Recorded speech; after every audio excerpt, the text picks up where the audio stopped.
لیکن اس کے باوجود اس وقت نخلستان میں ایک بڑی تعداد بوڑھے اور عورتوں کی موجود تھی جو تہہ تیغ کر دی گئی۔ نخلستان کو برباد کرنے کے بعد تاتاری نخلستان خمارہ پہنچے اور اسے بھی مٹی کا ڈھیر بنا کر رکھ دیا۔ اس دردناک داستان کو سن کر والی حدیثہ بڑا افسردہ ہوا، لیکن افسردگی کے ساتھ ساتھ اسے بڑا طیش بھی آیا۔ اس زمانے میں جنگی قانون کے مطابق بچوں، بوڑھوں اور عورتوں پر ہاتھ اٹھانا منع تھا، جبکہ تاتاریوں نے اس اصول کو بالکل توڑ دیا تھا۔ بوڑھے، بچے اور عورتیں بھی ان کے ظلم و ستم سے نہ بچ سکی اور انہوں نے ان کا قتل عام کر دینے میں کوئی کسر اٹھا نہ رکھی تھی۔ تاتاری صرف جوان لڑکیوں اور عورتوں کو گرفتار کر لیتے تھے تاکہ اپنے نفس کی تکمیل کرتے رہیں۔ یہ تمام واقعات سننے کے بعد والی نے کہا، جیش کماری، ہم تمہارے غم اور مصیبت میں شریک ہیں اور وعدہ کرتے ہیں کہ مسلمانوں کے خون کا پورا بدلہ لیں گے۔ جیش نے کہا، ہمیں حدیثہ اور شامی مسلمانوں سے پوری امید ہے کہ وہ اس دفعہ نہ صرف تاتاریوں سے انتقام لیں گے بلکہ ان کا ہمیشہ کے لیے قلع کما بھی کر دیں گے۔ انشاءاللہ ایسا ہی ہوگا، ہم بالکل تیار ہیں، صرف سلطان کے فرمان کے آنے کی دیر ہے۔ جیش نے پوچھا،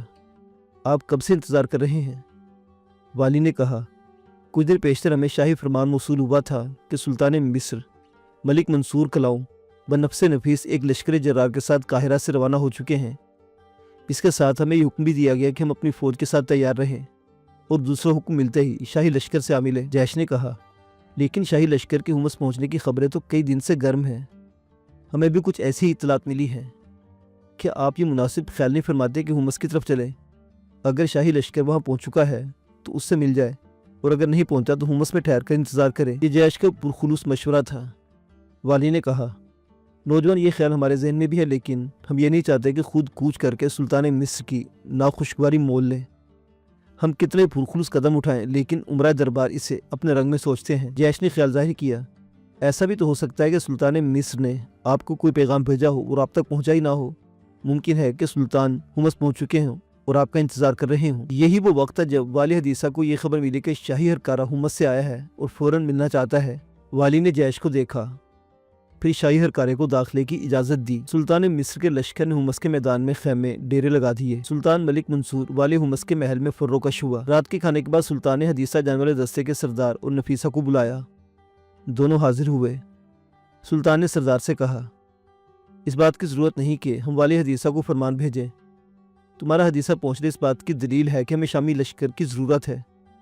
والی حدیثہ سے کہا جائے کہ بلا تاخیر وہ حمص روانہ ہو جائیں۔ سردار نے خم ہو کر تعمیل حکم کی بجا آوری کا اعلان کیا۔ سلطان نے اس کے جانے سے پہلے اتنا اور کہا، کسی دشمن کی ہمت نہیں کہ وہ تمہارا راستہ روک سکے، پھر بھی اگر ایسا موقع آ جائے تو تمہارا فرض ہے کہ اس لڑکی کی پوری حفاظت کرو۔ سردار نے اس حکم پر بھی اپنا سر تسلیم خم کر دیا اور پھر کچھ دیر بعد نفیسہ 100 سواروں کے دستے کے ساتھ حدیثہ کی طرف جا رہی تھی۔ رات اندھیاری تھی، تمام سوار احتیاط سے گھوڑے دوڑاتے جا رہے تھے۔ نفیسہ سردار کے برابر آگے چل رہی تھی۔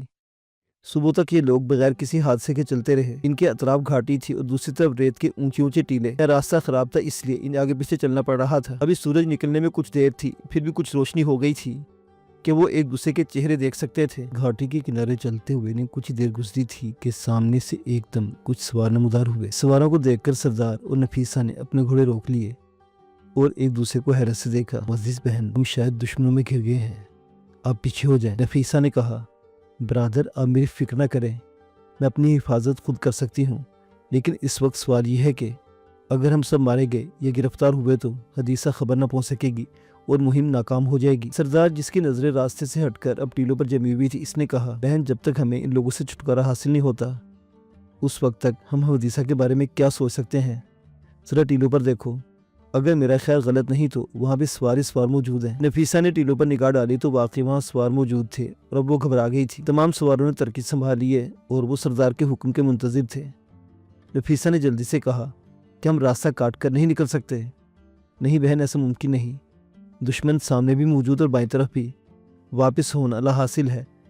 رائے گھاٹی کا راستہ تو اس میں اترتے ہی دشمن ہمیں گھیر لیں گے اور ہم کھل کر مقابلہ بھی نہ کر سکیں گے۔ نفیسہ بولی، پھر میں آپ سے درخواست کروں گی کہ آپ مجھے جانے دیں، میں گھاٹی کے راستے نکل کر حدیثہ پہنچنے کی کوشش کرتی ہوں، اگر زندہ بچی تو سلطان مصر کا پیغام والی حدیثہ کو پہنچاؤں گی۔ سردار نے کہا، میں ایسا نہیں کر سکتا بہن، سلطان نے آپ کو میرے سپرد کیا ہے اور آپ کی حفاظت میرا فرض بن چکا ہے۔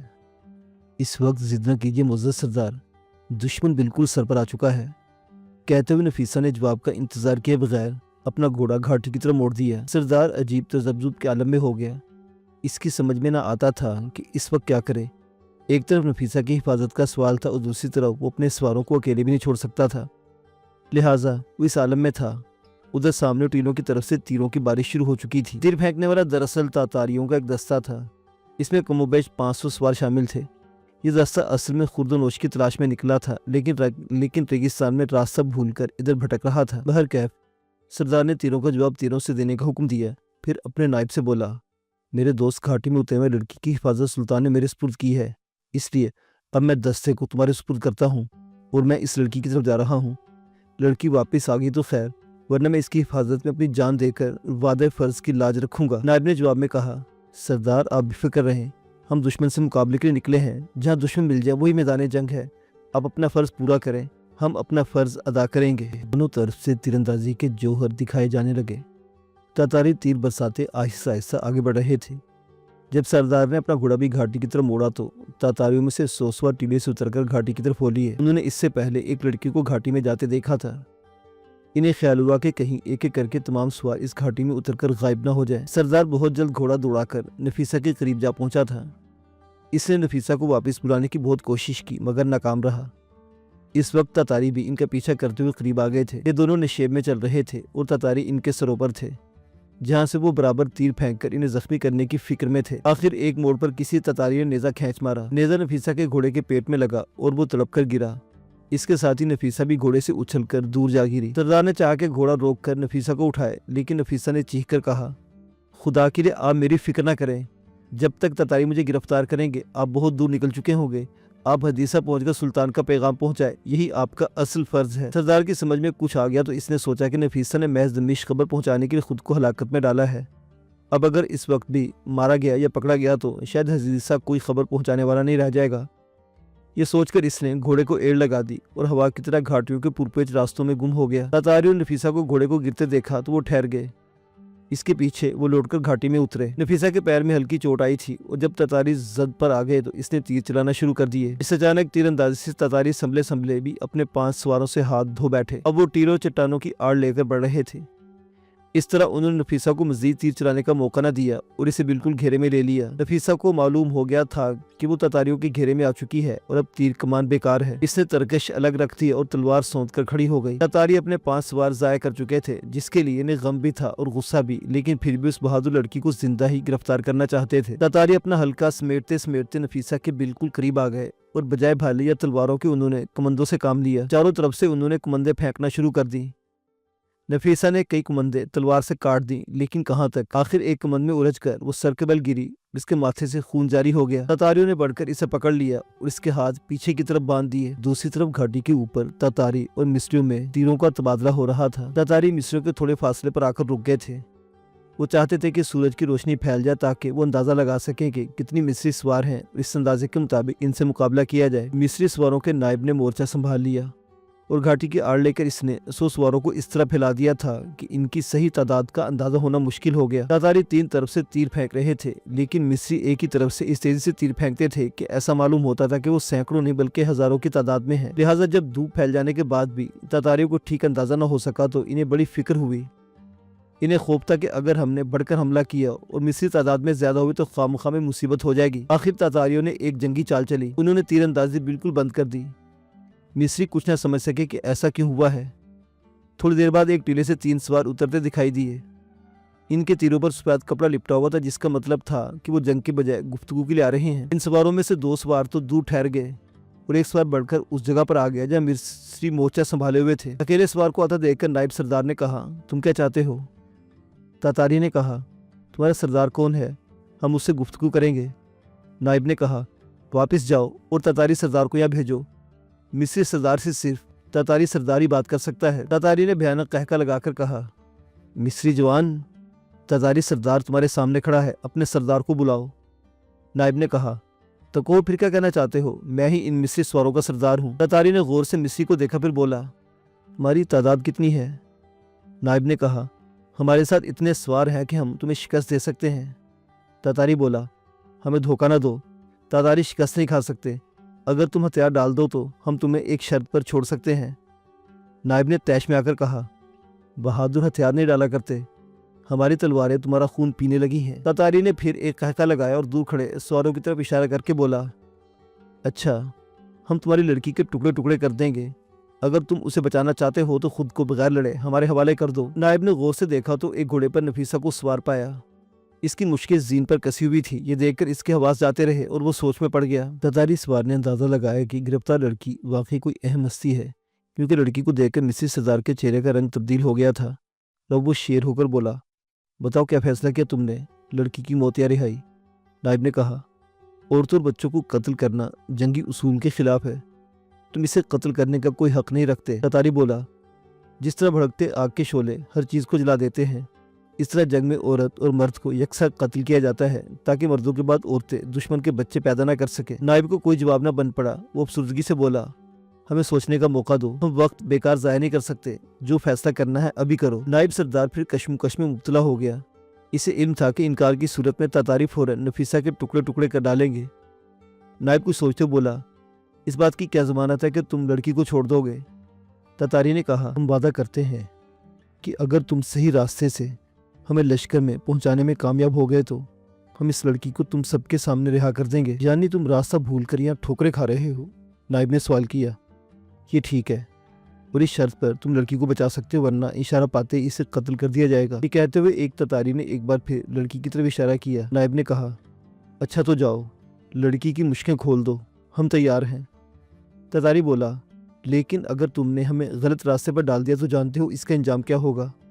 تم سب کا قتل عام، ایسا قتل عام جسے تم سوچ بھی نہیں سکو گے۔ نائب نے جواب میں کہا، مصری دھوکے فریب سے نہیں، کھلے میدان سے لڑنا جانتے ہیں۔ بتاؤ تمہارا لشکر کہاں ہے؟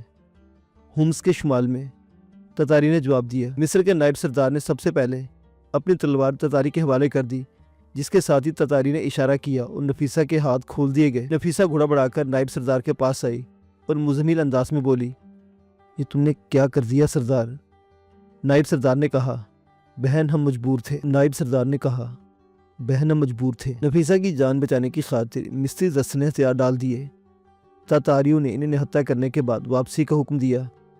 دستے کے نائب سردار نے ان کی رہنمائی کی ذمہ داری اپنے سر لی اور تاتاریوں کے اس 500 سواروں کے رسالے کو، جو کئی دن سے ریگستان میں بھٹک رہا تھا، لے کر ہومس روانہ ہو گیا۔ ادھر مصری سردار گھاٹیوں کو پار کرتا بہت جلد حدیثہ پہنچ گیا۔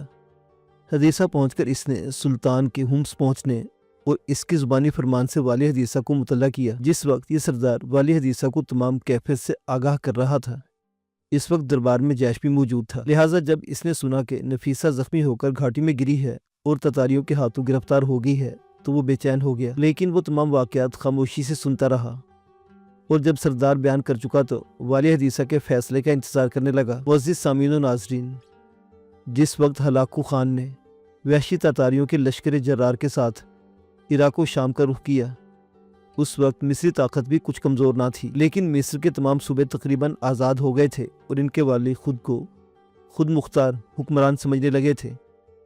اگر اس وقت مسلمان دانش مندی سے کام لے کر متحدہ طور پر ہلاکو خان کا مقابلہ کرتے تو شاید مسلمانوں کا خون اس قدر بے دردی سے نہ بہتا، لیکن وہ اتحاد سے کام لینے کے بجائے ایک دوسرے کے خلاف سازشیں کرنے لگے اور انتظار کرتے رہے کہ دوسرا صوبہ ختم ہو جائے تو وہ اپنی طاقت بڑھائیں۔ اس کا نتیجہ یہ ہوا کہ ہلاکو خان عراق کے علاقوں کو رونتا ہوا بغداد میں داخل ہوا اور بغداد کو اس طرح برباد کیا کہ جس کے تصور سے رونگٹے کھڑے ہو جاتے ہیں۔ بے گناہ مسلمانوں کے قتل عام کے ساتھ ہلاکو خان نے عباسی خلیفہ کو ہاتھی کے پیر سے بندھوا کر گھسٹوایا، یہاں تک کہ خلیفہ نے سسک کر جان دے دی۔ اس واقعے سے دنیا اسلام تھرا اٹھی اور سب نے یہ محسوس کر لیا کہ ہلاکو خان اس عظیم حکومت کو ضرور تباہ کر دے گا جسے صلاح الدین ایوبی نے اپنے خون سے سینچا، اور واقعی ہلاکو خان نے کیا بھی ایسے۔ دریائے فرات اور ایشیا کوچک تک پھیلی ہوئی حکومت کے ٹکڑے ٹکڑے اڑ گئے۔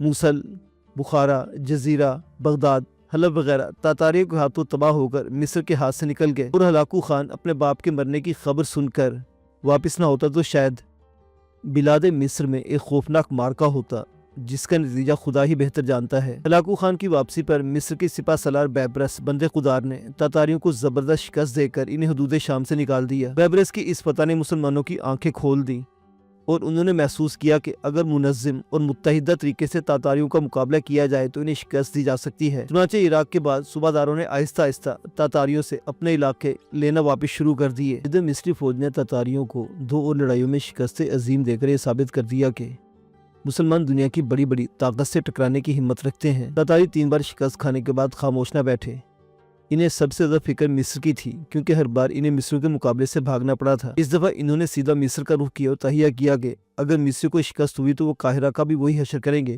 جو حشر بغداد کا کیا تھا۔ لیکن ان کا خواب شرمندہ تعبیر نہ ہو سکا۔ سلطان مصر ملک منصور تاتاریوں کی خبر سن کر فوراً لشکر عظیم کے ساتھ قاہرہ سے نکل کھڑا ہوا تاکہ تاتاریوں کو بلاد مصر میں داخلے سے پہلے للکارا جائے۔ سلطان نے مصر سے چلتے وقت تمام صوبوں اور دیگر سرداروں کو اس جہاد میں شرکت کی دعوت دے دی تھی۔ چنانچہ یہ سردار اپنی اپنی فوجوں کے ساتھ سلطان سے راہ میں ملتے جاتے اور اس طرح دمشق پہنچتے پہنچتے سلطان کا لشکر 1 لاکھ سے زیادہ ہو گیا۔ یہی نہیں، جب یہ لشکر حمص پہنچا تو اس کی فوج 1.5 لاکھ کے قریب ہو گئی تھی۔ پھر بھی اس نے حمص میں ٹھہر کر مزید لشکر اکٹھا کرنے کی تدابیر کو عملی جامہ پہنایا اور ان تمام سرداروں کو فوج لے کر آگے پیغام بھیجا جو اب تک اس سے مل نہ سکے تھے۔ اس نے اپنے ہرکارے بخارا اور موصل کے امیروں کے پاس روانہ کیے۔ موصل اور بخارا تاتاریوں کے قبضے میں تھے، لیکن ان کے بعض علاقے اب تک مسلمانوں کے پاس تھے اور ان کے امیر اس انتظار میں تھے کہ تاتاریوں کا زور گھٹے تو اپنے علاقے چھین لے۔ اس وقت حدیثہ میں کافی فوج اکٹھی تھی۔ والی حدیثہ نے ان تمام لوگوں کو اپنے ہاں جگہ دی تھی جو تاتاریوں کی تاراجی سے بچ کر وہاں پہنچے تھے اور جوش انتقام سے بھرے بیٹھے تھے۔ والی حدیثہ نے سمجھ لیا تھا کہ یہ لوگ بہت مفید ثابت ہو سکتے ہیں اور ان سے بہتر سپاہی دستیاب ہونا مشکل ہے۔ معزز سامعین و ناظرین، داستان ابھی جاری ہے۔